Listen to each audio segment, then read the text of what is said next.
1.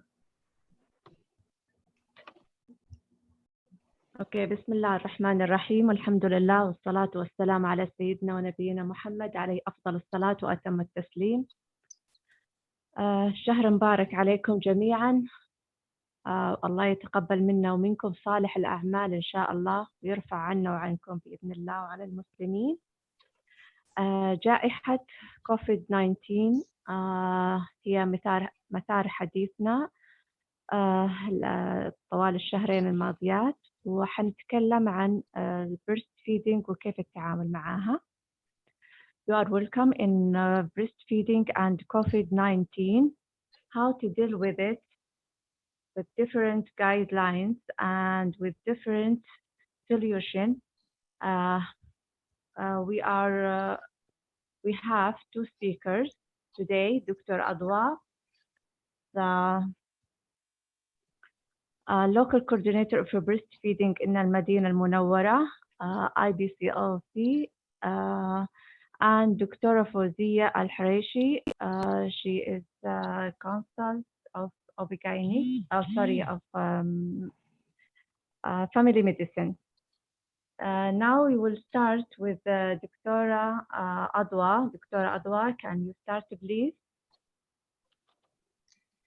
السلام عليكم ورحمة الله.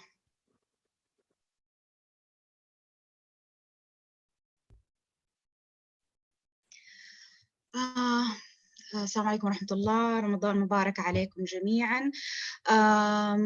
Today we gonna talk about breastfeeding and novel coronavirus COVID-19. So at the start and briefly, as we all know now, that COVID-19 is infectious disease caused by a newly discovered coronavirus called SARS coronavirus 2. It's appeared in Wuhan, China at last of December 2019. Recently, WHO has announced it as a pandemic disease. It affects respiratory system, causing flu-like symptoms. As we know, the common symptoms is fever, cough, shortness of breath. But our most concern here for the people with comorbidities, chronic disease, elderly, and immunodeficiency. Also, I want to say if there is 30% there have no symptoms. The transmission is by close contact with the infected patient, or nasal secretion, or droplets. So as we here talk about the different of guidelines and how they address the breastfeeding with COVID-19 pandemic. Here, as we know, many of benefits of breastfeeding for the baby and their mothers. The most important here that protective rules against many of illnesses, especially infectious diseases. So the mother's secretory immune system provides targeted protection against pathogens to which she or her baby has been exposed. In the critical phase of immunological immaturity of newborn, the baby receives a large amount of bioactive component through the breast milk, especially colostrum, which is the most potent natural immune booster known to science. Okay, at the first, the World Health Organization, WHO, they considered the benefit of breastfeeding and insufficient role of breast milk in transmission of the respiratory viruses. So they're supporting the mother to continue breastfeeding as if she wished to do it. So with practicing all the precaution like respiratory hygiene during feeding, wearing mask, washing hands before and after touching the baby, and routinely clean and disinfecting all the surface she touched. Also, they supporting the mother and infant to be remaining together, to practicing skin-to-skin contact, kangaroo mother care, and rooming in, whether they or their infants have suspected or confirmed COVID-19. Okay, the second guideline, CDC, Center of Disease Control and Prevention. They also support that the breast milk is the best source of nutrition for most infants, and it provides protection against many illnesses. And they give the choice for the mother with her family and healthcare provider to decide whether and how to start or continue breastfeeding. They give solution for the mother if she decides to directly breastfeed or express the breast milk, with taking all precaution and providing a dedicated breast pump, washing hands before and after the pumping or breastfeeding, also proper pump cleaning after each use, and considering well adult or uninfected adult to feed the baby this express breast milk. And United Nations Children's Fund, UNICEF, they also supporting the mother to continue breastfeeding, and if she's well and if she's too ill, so encouraging her to express the milk and give it to the infant by a clean cup or a spoon. United Nations Population Fund also, breastfeeding women should not be separated from their newborns, as there is no evidence to show that respiratory virus can transmit through breast milk. So the mother can continue breastfeeding as long as the necessary precautions are applied. And ABM, Academy of Breastfeeding Medicine statement published on 10th of March 2020, they said although the match there is currently unknown, but the mother with COVID-19 can breastfeed. And the status divided to at-home situation, where the mother should take precautions like washing hands, wearing face mask with direct breastfeeding, or if pumping, proper cleansing for all the pumped parts, and considering someone else healthy adult to take care of the baby and feed this ABM for him. And also in a hospital situation, they made the choice to breastfeed is for the mothers and families. And it would be either rooming in or temporary separation, rooming in as they call it co-location, with a baby 6 feet in bassinet, 6 feet or more than 1.5 meters apart from his mother bed, with a good well non-infected adult to take care of this baby at the same room, or temporary separation with encouraging the mother to express her breast milk and to maintain her milk supply. Also, they support the mother and family. They must have additional guidance to support to continue breastfeeding, utilize expressed breast milk, or maintain her milk production and store milk for later use.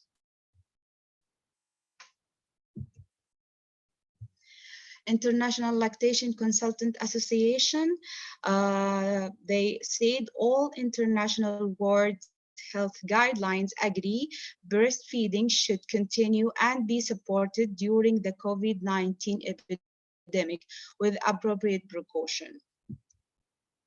Okay. In Saudi Ministry of Health, rapid response guidelines for COVID-19 in pregnancy, they say that mother breast milk is best nutrition to a newborn, but they said also direct breastfeeding is not advisable because the risk of direct infection with close contact. And they encourage the mother to express her breast milk, but they said here it can be fed to the infant using milk bottles, and here is my personal objection.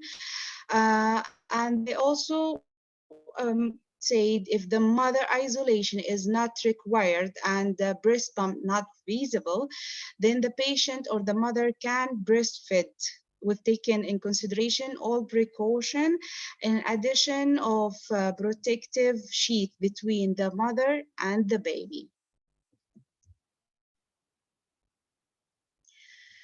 Another Saudi guideline for neonate born to mother with suspected or confirmed COVID-19. They said all neonates should be separated at birth from their mother with suspected or confirmed COVID-19 with no skin-to-skin contact. Actually, there depend here in their reference, the American Academy of Pediatrics.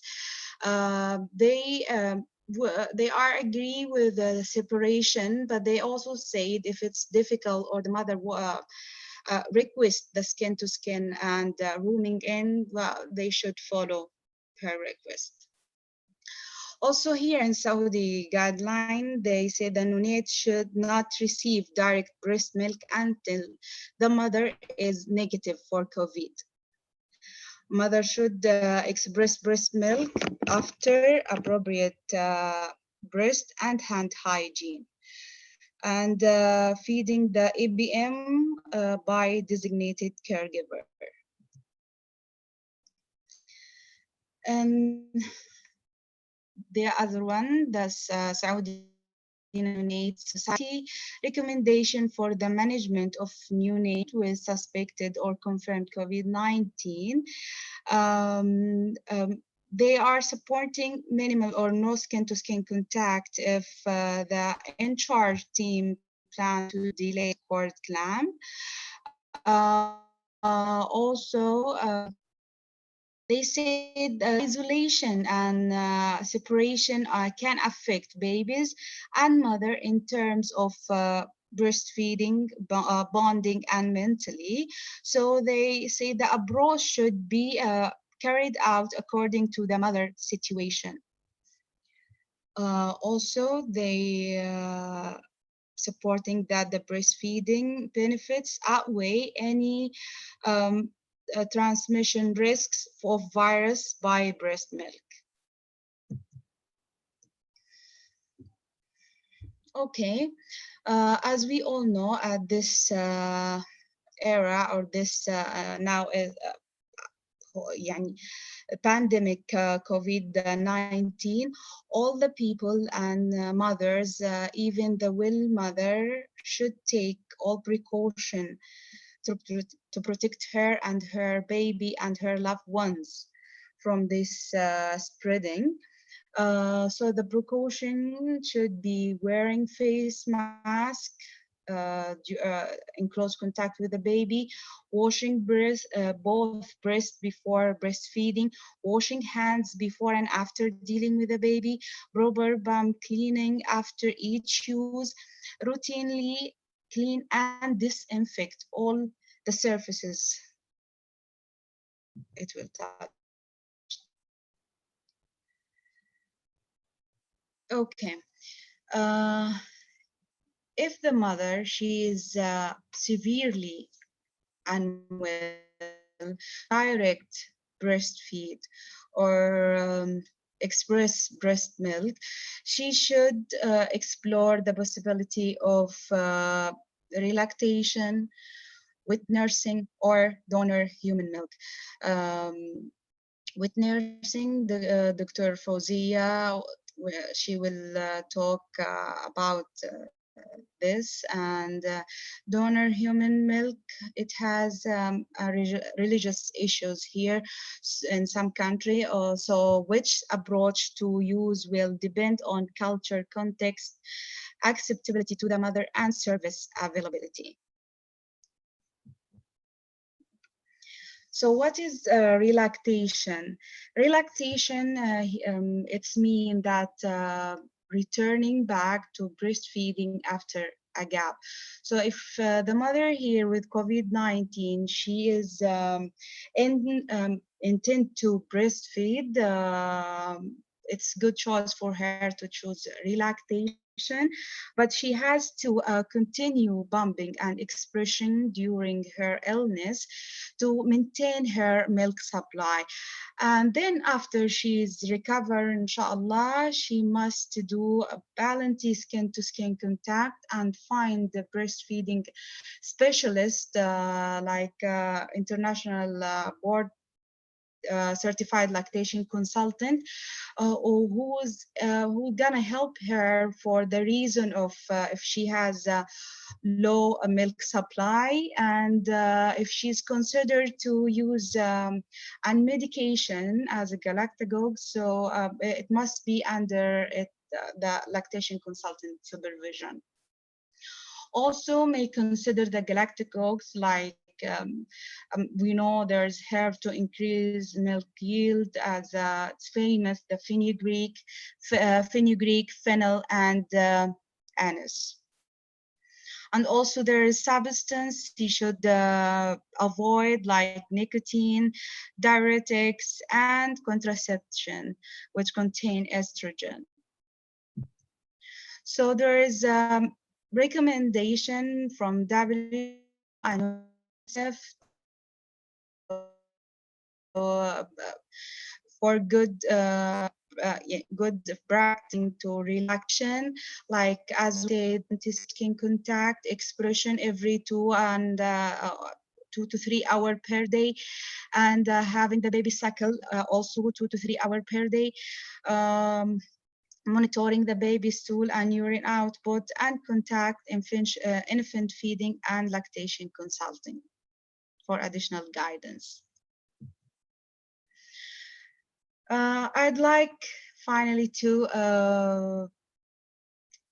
tell that the method we choose to feed the baby the EBM, express breast milk, it's making the relactation easier for the baby and the mother. So we have to choose between the cup, syringe, dropper, spoon, or supplemental nursing system as it shows here in the picture. Because the bottles and teats causing confusing for the baby later on if we want to make him go back to direct breastfeeding. And the last, we have to know how the proper storage to this EBM. It depends on how soon the mother wants to use it. There is many guidelines, WHO, EBM, and CDC guidelines. So if the mother have freshly expressed breast milk, she can safely store it outside at room temperature up to 4 hours, in the refrigerator up to 4 days, in the freezer up to 6 months. But the thawed previously frozen breast milk, we can keep it outside up to 2 hours, and in the refrigerator up to 1 day, but we never refreeze the thawed breast milk again. And that's all I have. Thank you all. Now for Ustaz Al-Bandari. Yes, thank you so much, Dr. Adwa. A great overview about pandemic, COVID-19 pandemic and breastfeeding. What can we do? And Dr. Adwa give us an overview of the guidelines of in the WHO and UNICEF and another guidelines and what Saudi Arabia do it about breastfeeding and COVID-19 pandemic, and what the solution, what can the mother can do it, which if the mother will mother or sick with the COVID-19. And she gives us many choice for the mother, what can she do it, okay? And one of them,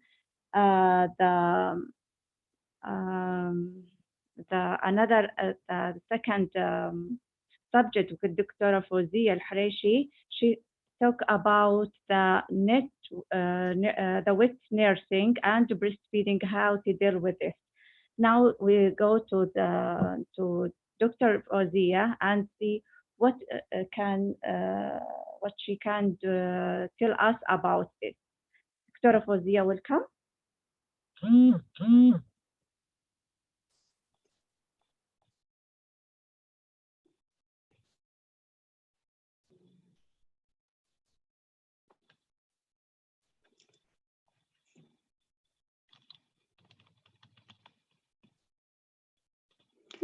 Assalamu alaikum wa rahmatullahi wa barakatuh. Ramadan Kareem to all. It's my pleasure to join this webinar and thank all the team and the organizing company for letting us to share this information. My talk is focused about wet nursing. The objective of this presentation will give overview on choices of infant nutrition during COVID-19 pandemic. We'll come through the terminology of wet nursing and related topics. We'll also highlight the wet nursing in the health practice. And also we'll see the conditions that may indicate this particular type of feeding and how to choose the appropriate wet nurse. And we'll see what's possible challenges from the view of the public about it. And lastly, we might prepare the infant nutrition during COVID-19 and during disasters in general. As you see from Dr. Adwa presentation, that all the associations in general, they recommend continuation of breastfeeding, and especially in suspected or confirmed mild cases. And there is some debate observed in the way of the continuation or initiation of breastfeeding in terms whether it is direct or indirect, whether it is no separation, skin-to-skin contact, or temporary separation, and whether it is obligatory to separate or let the family shared with us the plan. And actually, we are with the putting shared action with the family in this and the expert till now, they did not have a unified response to this, and shared action probably safer between healthcare provider as well as the mother and her family, particularly also the husband. The focus is about severe cases. In case we have COVID-19, a mother with and she's lactating, she's quite unwell and maybe intubated or maybe died. So in this case, what is the optimal nutrition for her child, whether he is a small neonate or an older infant? Let's go now to the choices for an infant in generally. The best is always direct breastfeeding by the biological mother. And if this is not feasible, then expressed milk from the biological mother.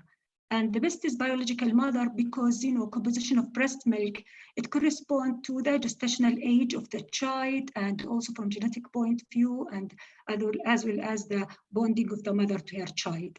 But also other choices of wet nursing directly or a donor human milk from a designated or well-known defined wet nurse is also other choice. The last choice, we usually choose the infant milk formula, provided that AVAS is there. That means affordable, safe, sustainable, and the family can provide it. Of course, all this infant nutrition together with complementary food after 6 months of age. Now, in case of COVID-19, and as we mentioned that the mother is quite unwell even to do expression, then we should think of, again, getting an immunity in this pandemic. And through the option of wet nursing can be, and this was also mentioned by WHO.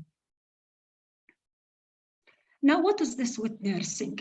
It's a breastfeeding of the child by someone other than the child's biological mother. Some other definitions, it's with payment, some definitions would say it as employed, it's different. And this in Muslim communities, it gives us opportunity to define also what is milkingship. Milkingship is qaraba from al-rida'a, which is Islamic law that entails prohibition of marriage between that mother who is non-biological and her nursling infant, and also further sets of her relative, provided that there are prerequisites that's well known in Islam about it. There is another entity called human milk sharing. It's a famous currently in the last few years in non-Muslim countries where the mother, the lactating woman donate milk and give it to her surrounding or through the internet and give it to the other women who need it. What about human milk banks? Again, it's available all over the world, especially in Muslim communities, where it is a service that collects the donor milk and they screen it. They screen it for infectious disease, including hepatitis, HIV, others, and they process it too. That's mainly for pasteurization. And then they dispense it by prescription to the infant who are needed. And usually from non-biological mother. And usually the most prescriptions goes to ICU and to the preemies in particular. It's a chance I would like to share سورة البقرة من سورة البقرة هذه this verse أعوذ بالله من الشيطان الرجيم. وإن أردتم أن تسترضعوا أولادكم فلا جناح عليكم إذا سلمتم ما آتيتم بالمعروف. So in conclusion about the choices and option for the mother who is sick, either direct breastfeeding by wet nurse or expression from that wet nurse who has defined. And also there is another choice from non-lactating women. And this non-lactating woman through induction of lactation, which is another option that she will receive galactose to produce milk. And usually this one mainly for bonding and for making a relationship with the child. In fact, wet nursing is a big topic, and it is shared between multiple disciplines, including religion, social, cultural, health. And within medical practice, it's quite limited. Even in the textbook, you barely find the word wet nurse. And even during our training, we barely find the approach to wet nurse or even in the choices for that. And actually, mainly they focus on human milk donation and banks in non-Muslim communities to large extent. And the reasons for this limited experience in healthcare practices is really, I can't find literature about it, but however, these are possible causes from brainstorming myself. One is lack of cultural-based curriculum in medical education. Second is limited interprofessional work of scientists. Maybe within the health professional, we do have between nurse and doctors and pharmacists work together, but between other disciplines, probably it's far. Also, the education in Arab world for health practice in English, so we depend on English literature to a large extent. We usually focus in training on solving the problem of lactation for the biological mother to large extent.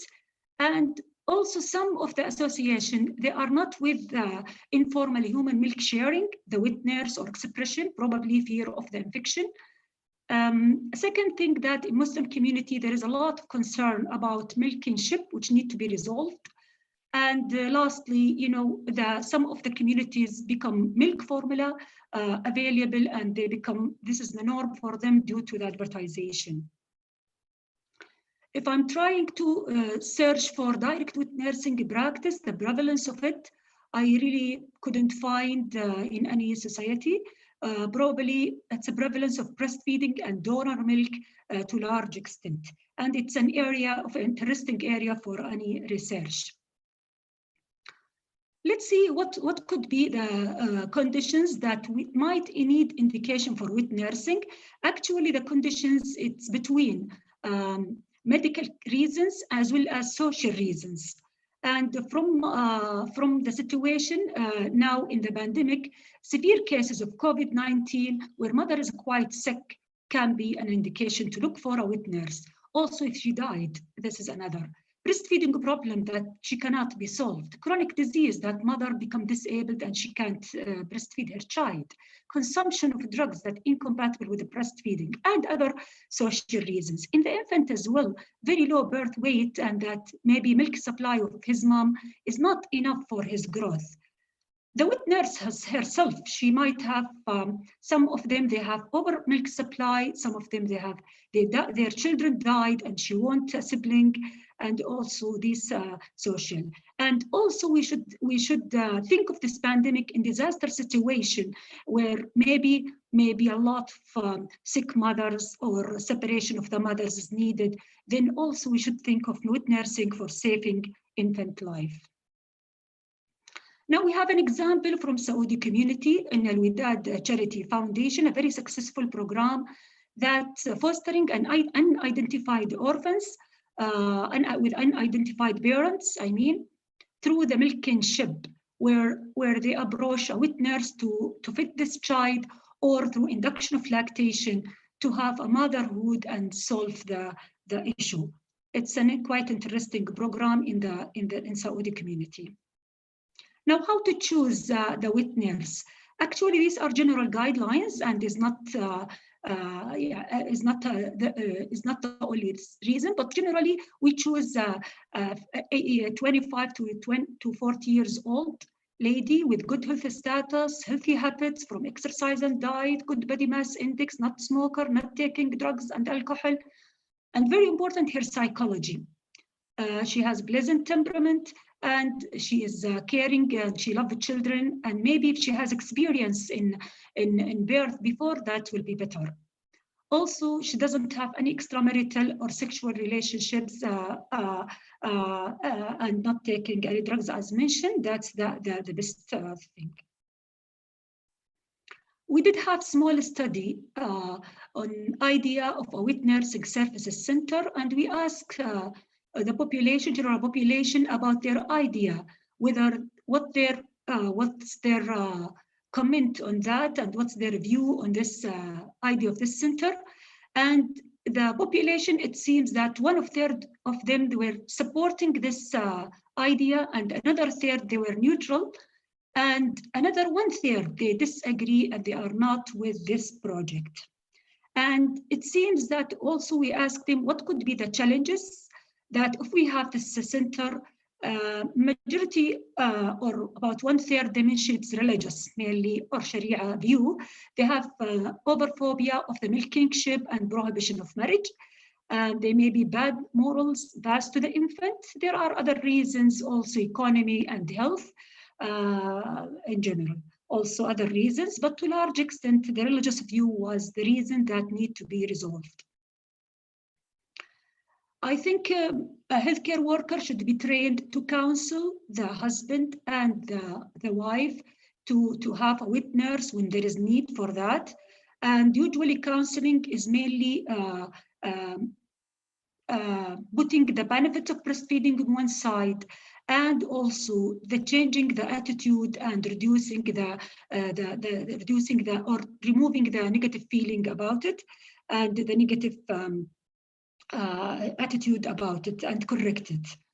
So one of that is that to tell them about this drop of human milk, which is valuable, biological, and is not only nutrition. It contains plenty of immune boosters that the child needed during the pandemic of infection, especially when it is respiratory infection.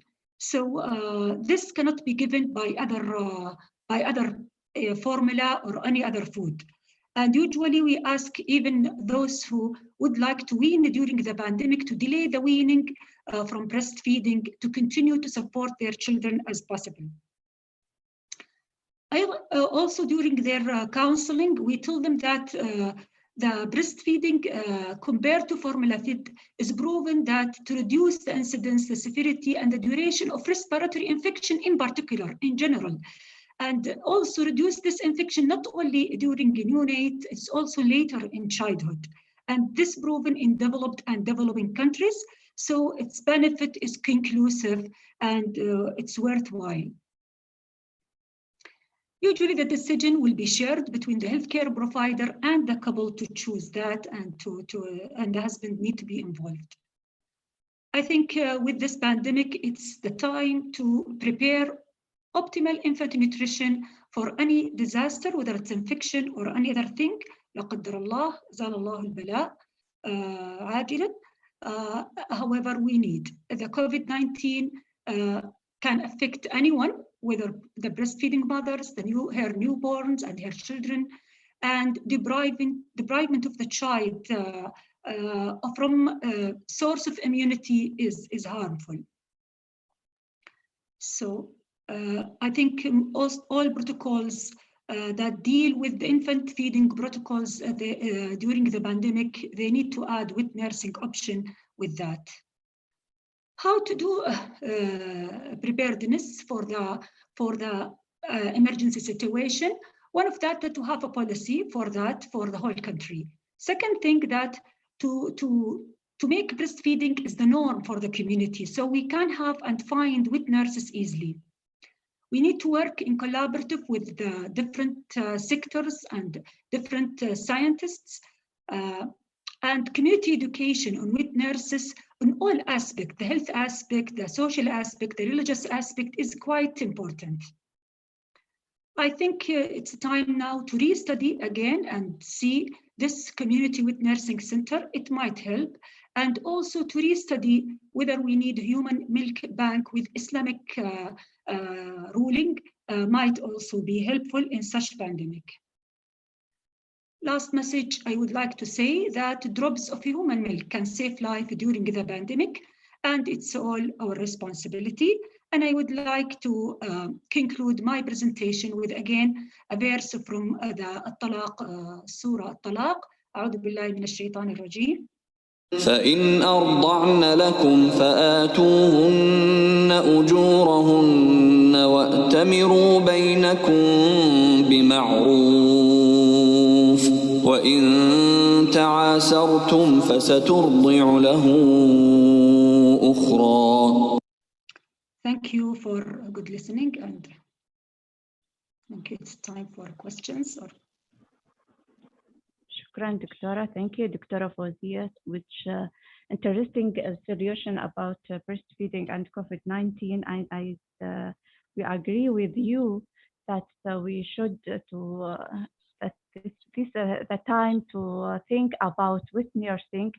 And wet nursing, it's not it's one of the Islamic guides, right, for the mothers. So I think I will go to Dr. Adwa and ask her about advice for breastfeeding team in the hospitals, how to support the mother and the breastfeeding with the guidelines, with what happened in the hospitals now, the isolation. So can you advise us, Dr. Adwa? Yes, Ustaz Al-Bandari. Thank you for asking. I think, as we said earlier, that a different guideline, it's controversial there if the mother and infant gonna be separated or not, or to continue breastfeeding, but they all agreed that the benefits of breastfeeding is outweigh the harm. So in my point of view, that we should help the mother during this pandemic disease by supporting her with and discuss with her all the precautions she should do it if she choose to continue breastfeeding or not. Also, we should discuss with her that the possibility to transmit the virus through her breast milk is until now there is no evidence, because there is no evidence to find the virus in the breast milk yet. Mm-hmm. And many benefits, and discuss the benefits of breastfeeding with her also. So we have to be supported. Mm-hmm. And if she's if she want to continue breastfeeding or expressing breast milk, we have to give her the dedicated breast pump, and support her and her family to continue with her illnesses and her wishes. Yes, thank you so much. And we have many of the health worker support for breastfeeding. So can mother call them, okay, or call for the support line in Ministry of Health and ask them how to continue with the breastfeeding, or how to deal if the mother will mother. So I think we have the solutions, okay, and don't stop breastfeeding. Even we have this pandemic in our community, and as you said, many of the guidelines support breastfeeding, and this right for the mother and the baby, right? Yes. Yes. Mm-hmm. Also, I think I heard from you that our guidelines it's under revision now, and may inshallah will be soon to follow with the new guidelines, right? Yes. Can Dr. Fawzia tell us about this, please, guidelines? And we discuss it with, we will discuss with the Ministry of Health to see what's good for the Ministry of Health and for the people, mother and baby, inshallah. Dr. Fawzia, do you have any words? Thank you very much, and I would like to thank every effort supporting breastfeeding. And actually, you know, when the pandemic really when the pandemic started, actually, people, they have to do every effort to reduce the infection, and there is no data available for the people to depend on. So an effort is really thankful from everyone who's trying to reduce and limit the transmission, including separation, because no statistics yet and no epidemiology, we don't know. And currently, the data become a bit, some of the data released on who are at risk and the breast milk, whether it is transmit infection or not. And so most of the guidelines released was rapid guideline to limit the infection. So it can be revised and it can be rewritten according to what's the current situation. So probably we are working with the team to updating the guideline, and we'll try to have the best at the end for the families and Sure. for the end. Sure. Ministry of Health is helpful, okay, and she worked hard to make everybody safe.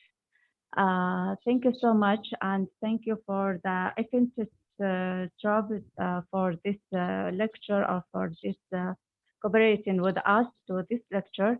I hope this is very helpful for us. Thank you so much for everything. Thank you, Dr. Rami. Thank you, Dr. Adwa, and Dr. Fawzia. On behalf of Ministry of Health Breastfeeding Program, we say thank you for us, for you, and for the company. Thank you so much. Bye-bye. Assalamu alaikum wa rahmatullah. وعليكم السلام ورحمة الله.